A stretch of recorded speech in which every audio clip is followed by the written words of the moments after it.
Madam, good afternoon. Hi! Ano ipagawa natin sa hair mo, madam?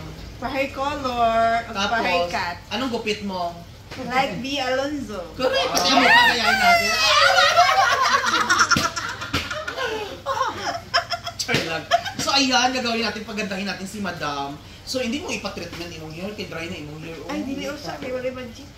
Ha? Wala budget. I-discount mantika. Kaya pang ano na ni, pang enrollment na ba yan, no? Gani, kung ano, ipa-discount ka tani.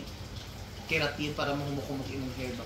Para masunod sa galaw imong hair. Sige lang, conditioner lang po. So ayan mga kalugit, ayan. Pilang oras ni madam niyo? Ayan. Wait lang, nagachika pa to diri. Kayo pagsali-sali sa akong kinabuhi diri. Kung hindi ka mo gusto mga priso ka mo diri. Ola ka mga stock din dapat ko wala ko. Char. So mga kalugit, madam, ready ka na madam? Ready, Pagandahin ready kita. na. Yes. So ang kulay nimo, ano ang kulay nimo? Ikaw na pala, chestnut brown. Unya na. Ano yung kulay nimo? Chestnut brown. Ay, chestnut brown. Okay ba? Ano natin ni siya, di ba walaon mo gusto mo yan, ipa-dark natin gamay ng dark. kulay, ha, para okay siya, para at least paano mo. So ready ka na madam? Ready na, ready na. Ay madam, tapos na madam. Hi, thank you very much. Ano masasabi mo? Nice kayo ang color. Nasunod ang gupit ni Pia Alonso. Yes. So ayun ang kulay, okay lang ba ang kulay? Oo, ganahan ko sa color. So nawala na tong ano mo, tong murag box ng ano. Ano masasabi mo madam? Ano, kung